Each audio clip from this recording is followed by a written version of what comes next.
Welcome to experiment number 1. In this experiment, I will familiarize with you the equipments and the instruments used for conducting the experiments, and it will be used for further experiments. So starting with the first equipment, that is this power supply. You have to put this switch upside so that this power supply can be on. As you can see, this is the displaying segment, and these are the switches, and these are 3 segments. So to select any of the segments from here, we have to press a button so that we can select a segment. We can see that there are 3 segments. One is yellow, the other is green, the third one is blue. The yellow segment, it has a voltage range of 0 to 30 volt and a current range of 0 to 2 ampere. Similarly, for the green segment, we have a voltage range of plus minus 3 volt to plus minus 15 volt, and the current rating is of 1 ampere. We can see these are the 3 sockets from which we can take the output. The red one is for positive supply, the black one is for the negative supply, and the green one is for common ground. Moving on to the third segment, it is a constant power supply of 5 volt. Similarly, over here we have 2 sockets for the positive power supply, that is the red one, and the negative supply, that is the black one. These 2 are called the probes. It is connected to the sockets so as to we can extract the output from this power device. These are called the fine tuning knobs, which can be rotated so as to move to some accurate value of the voltage. Now, any of the segments can be selected from these buttons. So pressing like S1, we have selected this yellow segment. Now if you want to select the third segment, we press the S3 buttons. Since I told you that this only delivers a 5 volt plus minus some tolerance value, so it is displaying a 5 volt DC over here. If you want to fine tune it further, we have to tune it this button. As you can see that as I rotate this knob, I am able to fluctuate the voltage plus or minus something for 5 volt.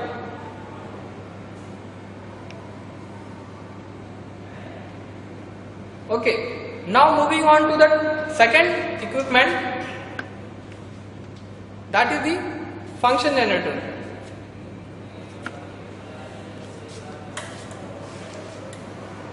A function generator is basically used to generate an AC signals, and it can generate voltage signals that has the shape of either a sine wave or a pulse wave or a square wave and a triangular wave. These are the various buttons through which we can change the values of the frequency. Over here the display segment is displaying the voltage frequency which is being generated by this function generator.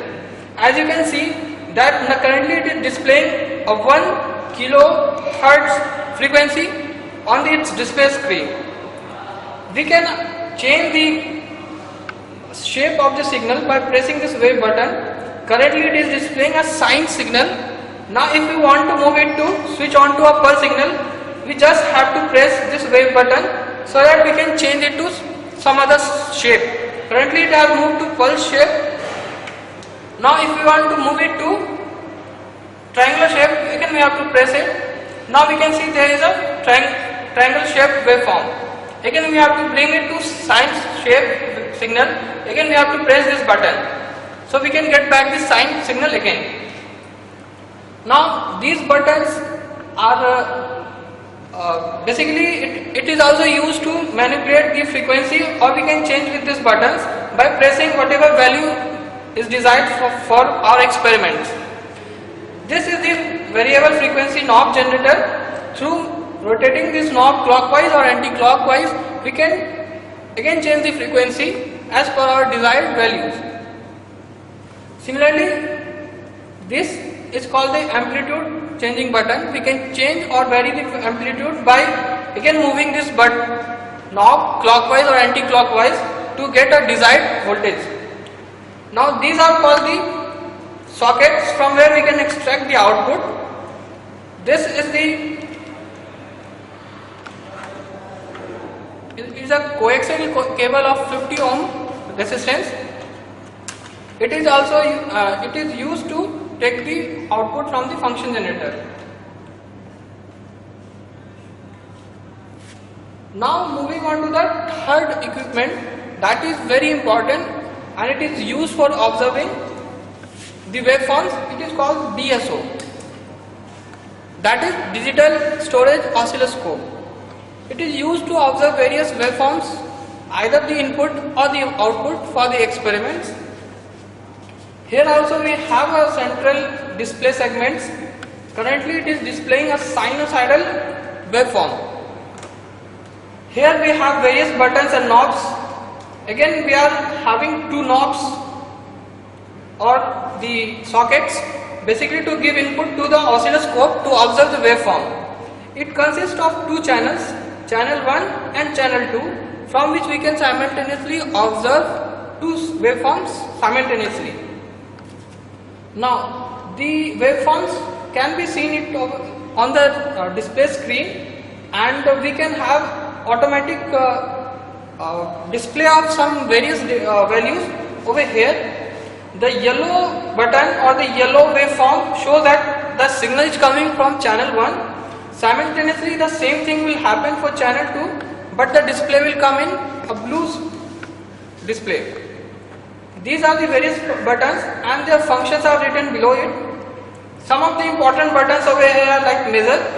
By pressing these buttons, we can measure the various values like voltage maximum, peak to peak voltage, minimum voltage, and the duty cycle of the signal.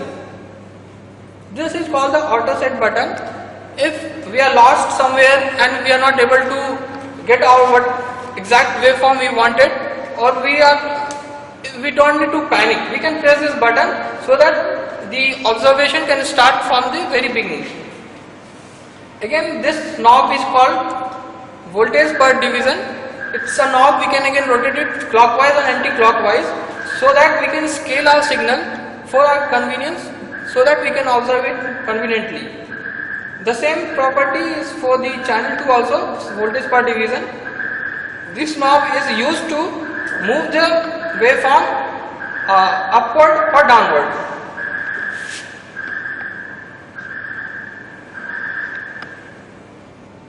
As you can see, by moving the knob anti-clockwise, I am able to shift the waveform downside. Similarly, if I rotate it clockwise, I will be able to shift the waveform upside. The same function will be for the channel 2 also.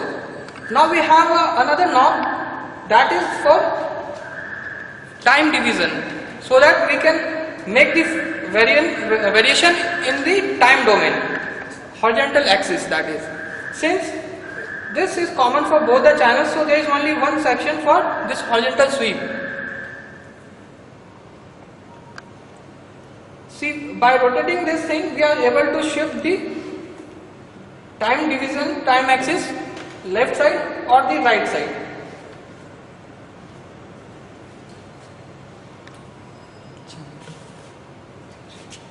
And same for the channel 2 also.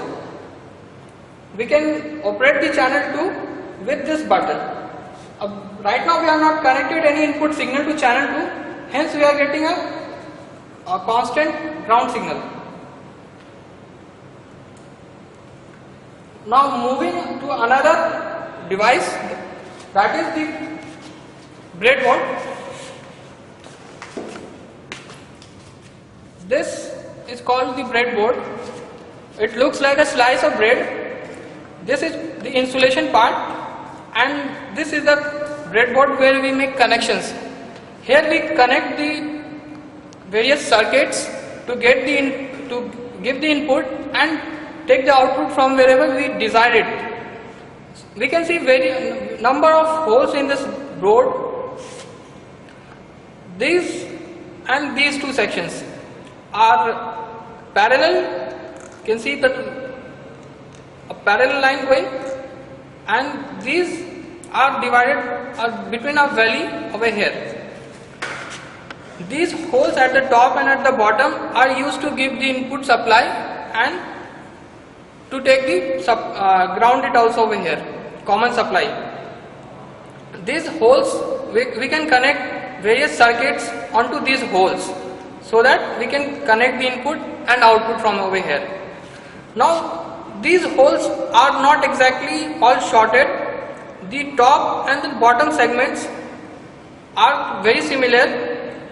The top one is like they are shorted horizontally, and these two lines are not shorted, means these two are insulated from each other, and these holes at the top line are shorted so that they are at the same potential.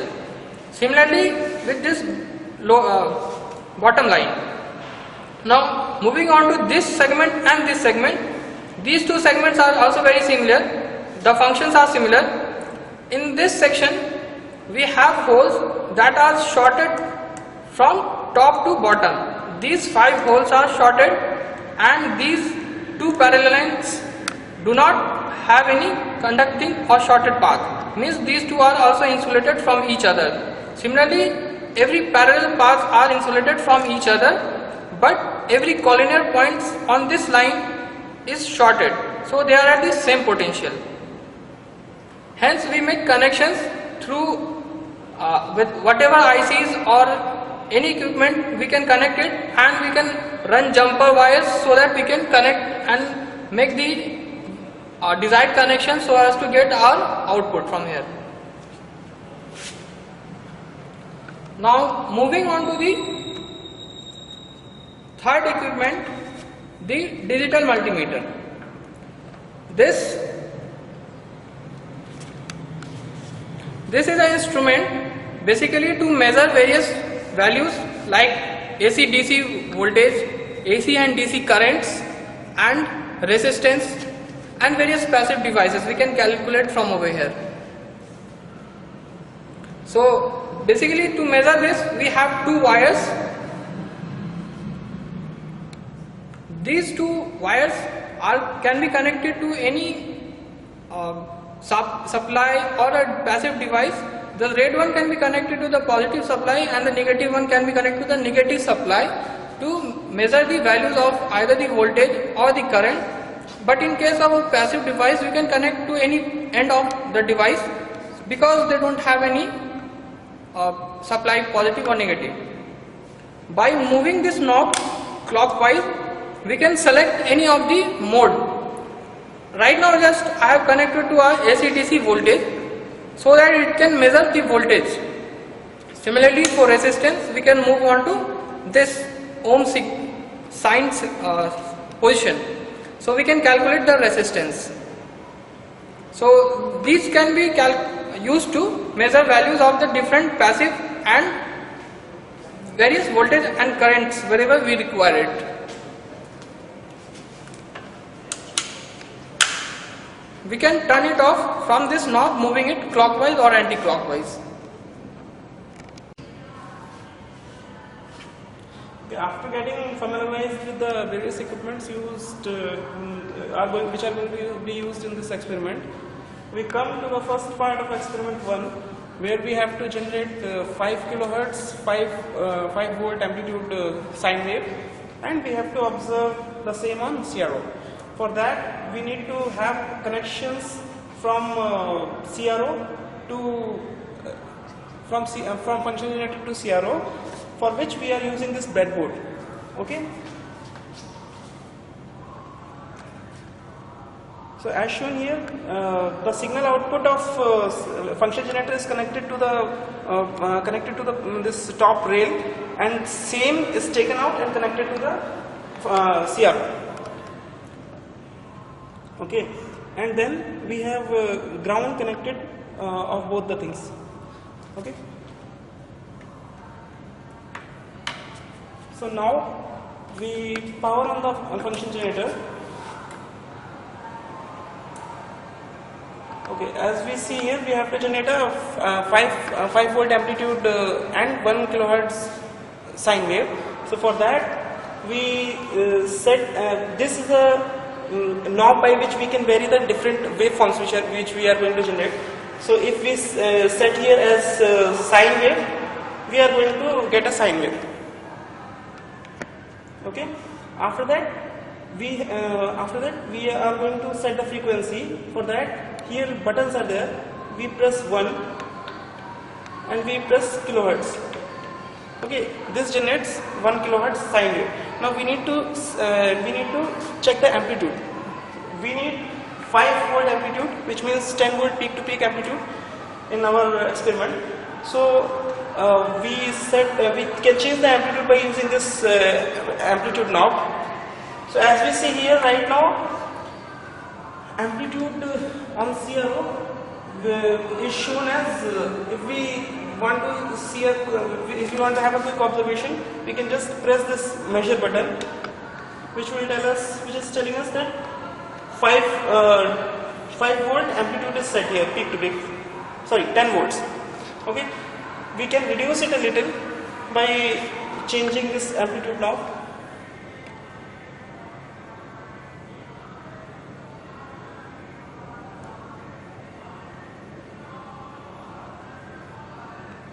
Okay, right now it is set exactly to 5 volt amplitude or 10 volt peak to peak. Now this is a voltage per division button for channel 1, okay, and this is for channel 2. Okay, since we have connected signal to channel 1, so we have to we can change this button to vary the voltage per division in appropriate manner. Okay, and similarly we can change time per division by using this button.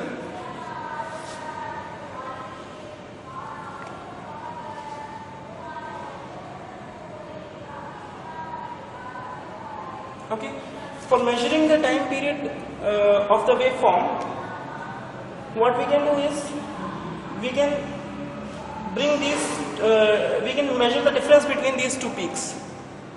Okay,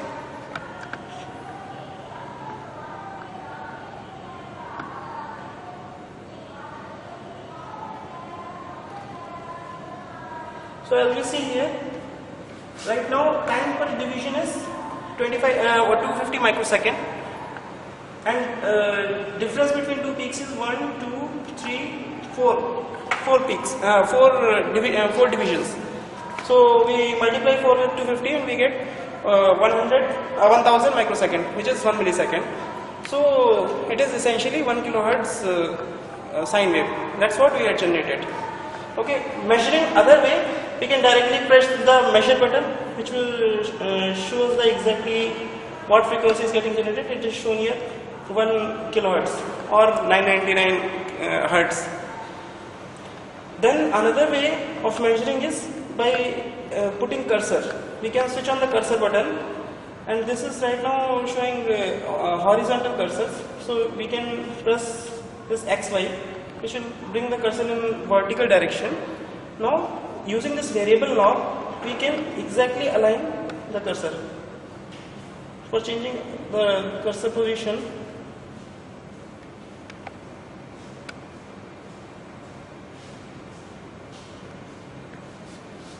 okay, as shown here,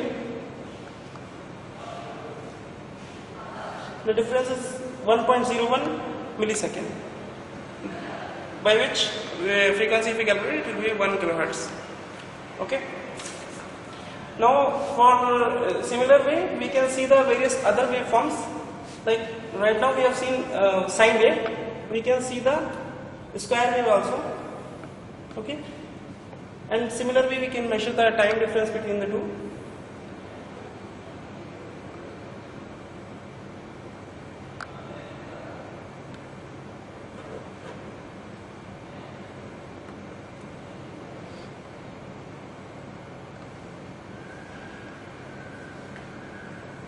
So as shown here, time period is exactly 1 millisecond, and hence the frequency is 1 kilohertz.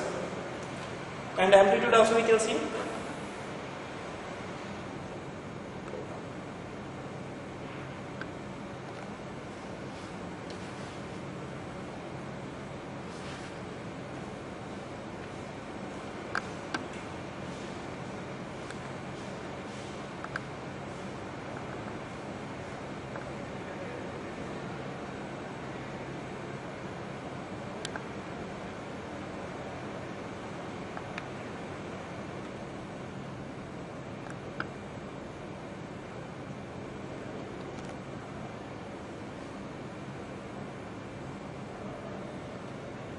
So right now it is showing peak to peak amplitude as 25 volts.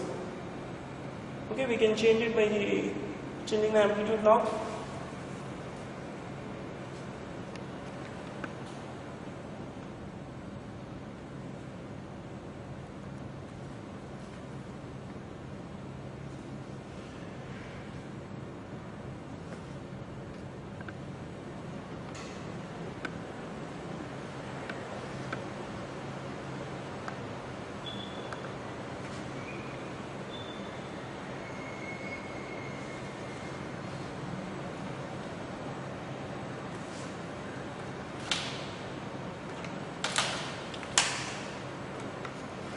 So as shown here, amplitude is 10 volt. Okay, and we can see similar thing on triangular wave also, time period and voltage. Okay, now coming to the effect of triggering, we see one small arrow here, which if we move, it changes the starting position where the samples are taken by CRO. Okay. So if we take the trigger out of the signal amplitude, signal starts fluctuating. Okay, so we need to trigger it properly. So normally we keep it near the middle or near the ground value, where fluctuations are far less. Coming to the second part of experiment 1, we have to generate a 7 volt, 0 to 7 volt pulse wave. So for that, if we generate a 3.5 volt peak to peak, 3.5 volt, 7 volt peak to peak square wave, which is 3.5, 0 to 3.5 positive side and 0 to minus 3.5 negative side, and we give the offset of 3.5 volts, then plus 3.5 will be shifted to 7 and minus 3.5 will be shifted to 0. So if we do that, we will be able to generate that 0 to 7 volt pulse wave. So we go and set on CRO wave as square wave, and we change the amplitude so that we get 7 volt peak to peak.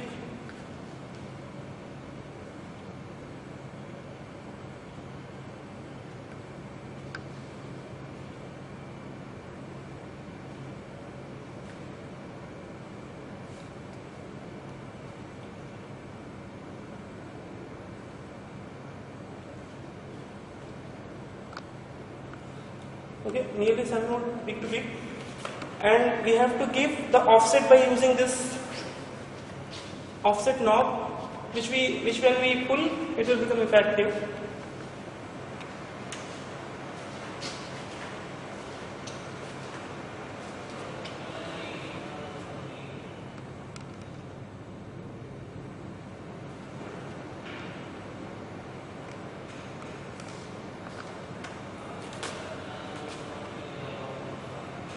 Okay, as we see here, that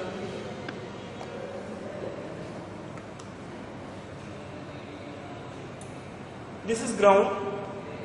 Okay, on this we have generated the signal. So this is DC coupling right now. In DC coupling, AC and DC both are allowed to appear on CRO. Okay. Now if we go to AC coupling, that will block the DC. And since we know we have given a 3.5 volt DC, so that should get cancelled and we should get 3.5 volt positive side and 3.5 volt negative side. As we see, right now here is ground, okay, plus 3.5 and minus 3.5. So this AC coupling essentially cancels out any DC which is present.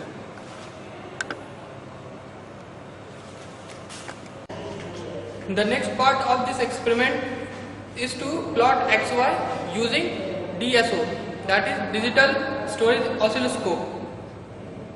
First, we'll give from the function generator, we'll give an input to this oscilloscope, a sinusoidal wave of amplitude 5 voltage peak, that is 5 volt max.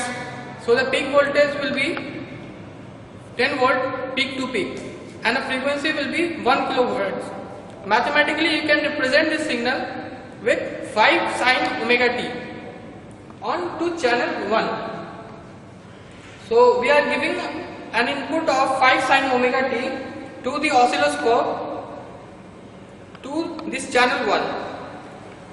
Now what we'll do, we'll put the channel 1 and channel 2 into ground mode. Since now the oscilloscope is in channel 1 and its coupling is in AC, we'll put into ground mode. Now we can see that the channel 1 is in ground mode. Now similarly for the channel 2.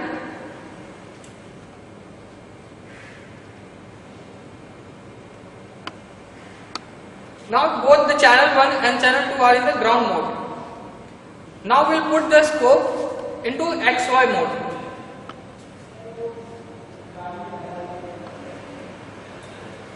As we can see that when I have put the oscilloscope into XY mode, there is a small yellow dot you can see in the display segment over here.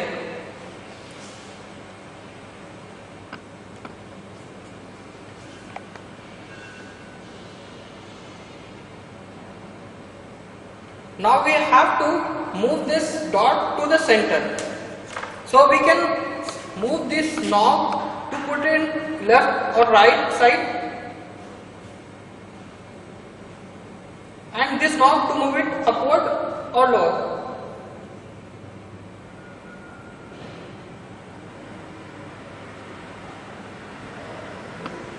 As we can see, the dot is moving near to the origin. It's almost on the origin of this display, which is divided into two axes. This being the x-axis and this being the y-axis. This being the origin, so the dot has been moved to this origin. Now what we will do is that now we will remove the ground state of both the channels and bring it into DC modes.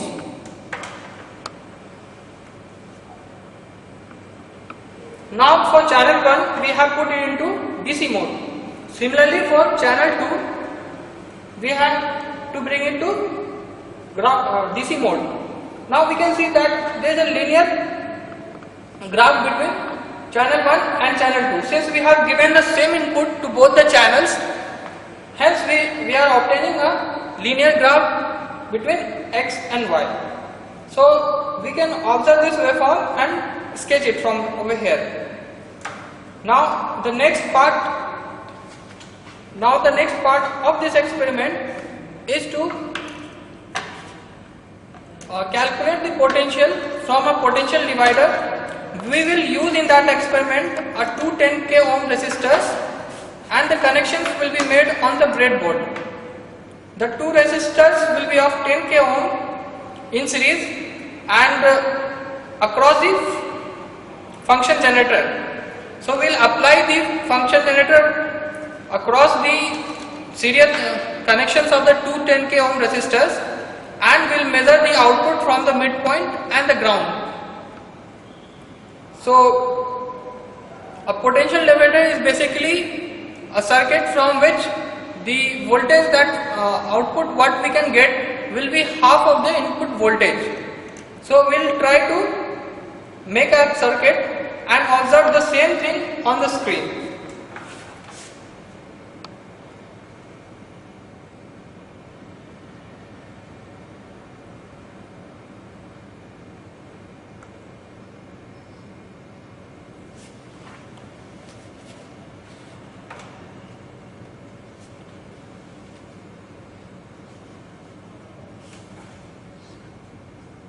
Now either manually or through this measure button we can calculate the value or observe the values of the voltage across both the channels.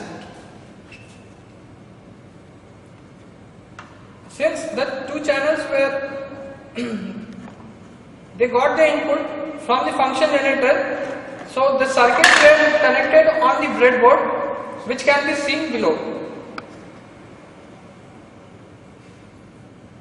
Here we can see the two 10k ohm resistors, they are in serial.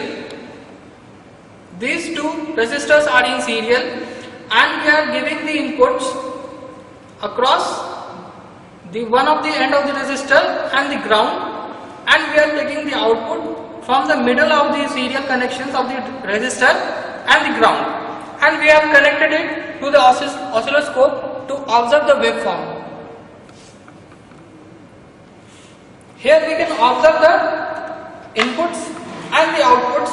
Since we have connected the input of the incoming signal to channel 1, hence we can observe a more amplitude, that is the yellow one, which is the channel 1 that contains signal of which can be represented mathematically with phi sin omega t, that is 10 volt peak to peak.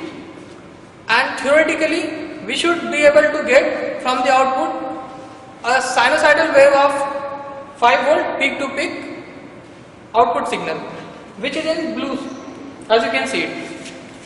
Now from the measure button what we have pressed, we got the following readings. For channel 1 we have approximately 10 volt, that is this yellow one.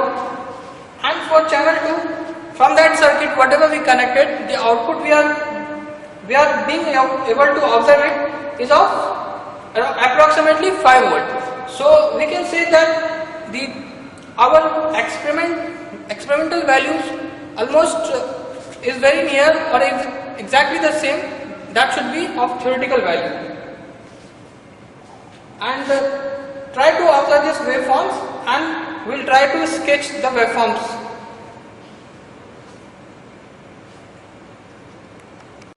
Now for the fourth part of this experiment, I would like to discuss about the limitations of an oscilloscope. Since the oscilloscope is an equipment, it has a certain value of resistance and capacitance. As you can notice it, the oscilloscope has an input resistance of 1 mega ohm and a capacitance of 15 picofarad written over here. So it is basically the same for the channel 1 and channel 2 as well. Basically this is used for CRO to tell that CRO has an input equivalent to a 1 mega ohm resistor in a parallel with a 15 picofarad capacitor. Now for this part of the experiment, we will give a power supply of 5 volt from this equipment. Since we need to give a power supply that is of DC value, so we need this power supply because it gives a DC value. Now as we can see that both the channels are in the ground state, we are giving through the same circuit as used earlier for the 10k ohm resistor of the potential divider. The same circuit is being carried for the DC supply given from this equipment. Now the channel 1 has been given the input of 5 volt from the input power supply, that is the yellow one. Now the output is observed from the channel 2 from the potential divider circuit.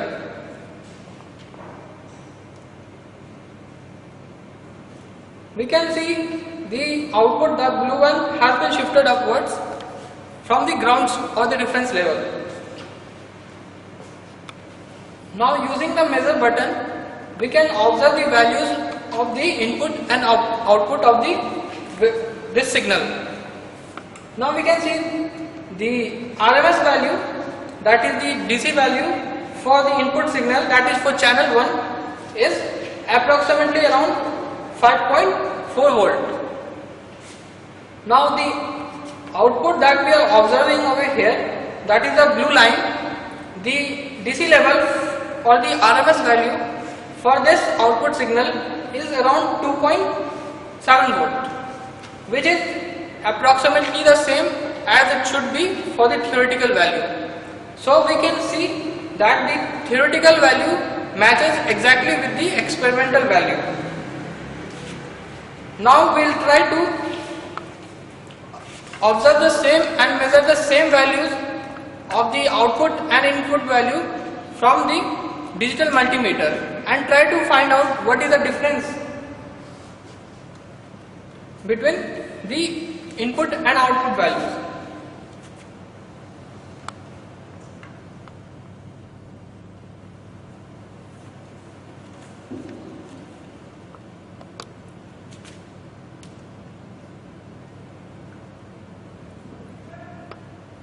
This is the display segment of the multimeter,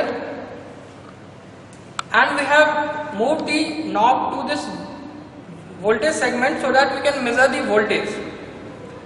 Now we have connected the probes of the multimeter to the input signal. We can observe a value of 5 volt, approximately 5 volt, whatever input we have applied. Now we will observe the output by connecting the multimeter probes to the divider circuit of the circuit that we have created for the potential divider. Now we can see the output is approximately the same that should be of the theoretical value, that is 2.5. Since the potential divider divides the input voltage into half of that, hence again we are able to observe the theoretical value and experimental value are same. Now we will try to observe the same input and the output signals, but with the same circuit but with a different value of the resistor. That is, now we will use a resistance of 1 mega ohm, means we will use a 2 resistance of 1 mega ohm values.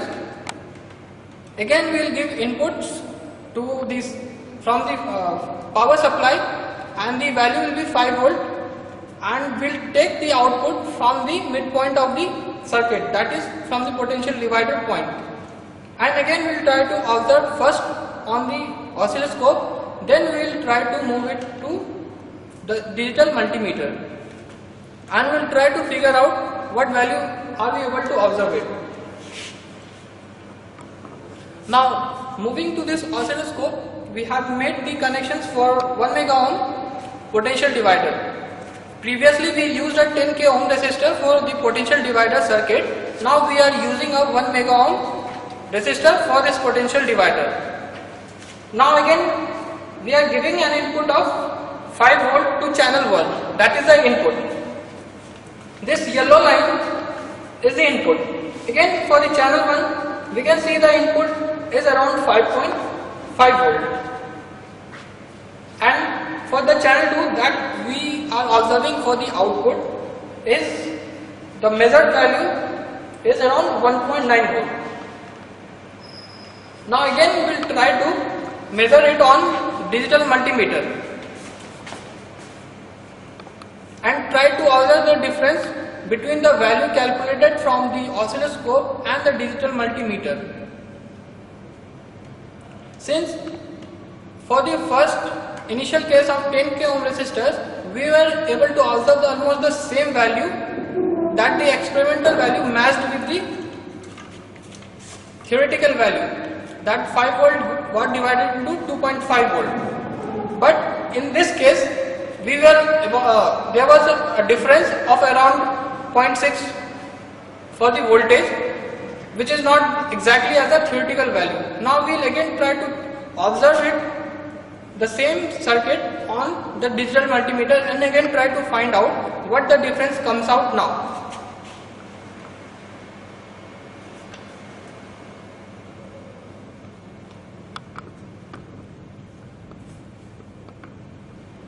Again we are able to observe on this digital multimeter screen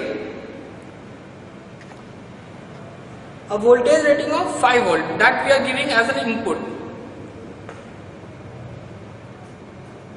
Now again we will try to check the output from the midpoint of the circuit.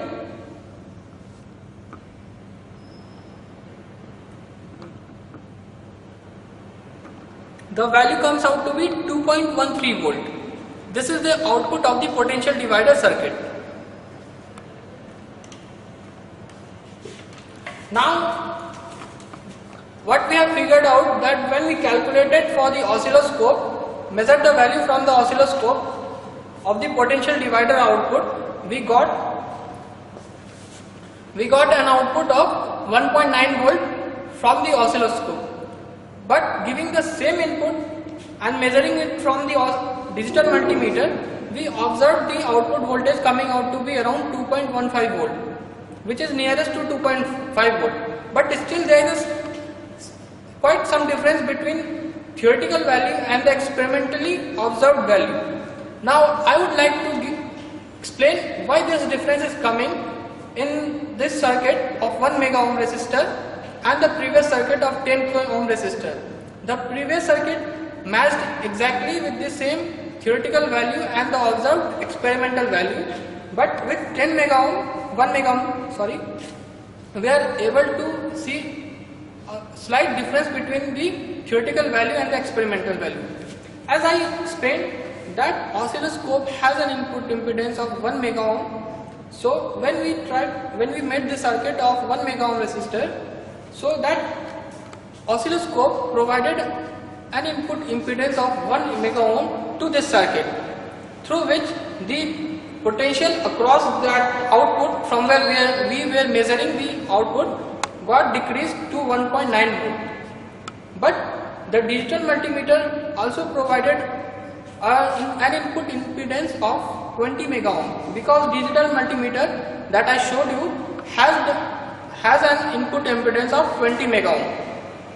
Now since digital multimeter has an input impedance of 20 mega ohm, so when we measured from digital multimeter, we were very near to our theoretical value, that was 2.5 volt theoretically, and experimentally we got it 2.15 volt. Since we know, as we have studied, that for an ideal device the input impedance should be infinite or very high, so that we can measure the value correctly. So since as compared to our measuring circuit that was of 1 mega ohm resistor, the oscilloscope provided an input impedance of 1 mega ohm. So the passive device as well as the observing device both had almost the same value of input resistance. Hence we were not able to observe the exact value of the that should be theoretical value, that is of 2.5 volt. But when we used digital multimeter, it had a very high resistance of 20 mega ohm. Hence it provided very high input. Hence we are able to observe a more near or almost accurate value, but still it differed because the voltage still got decreased by the input resistance provided by the multimeter. Hence this was the reason for observing the difference for 1 mega ohm resistor circuit case, which was not observed in 10 k ohm resistor case, because the value of the resistors were very small as compared to the impedance resistance provided by the oscilloscope as well as the multimeter.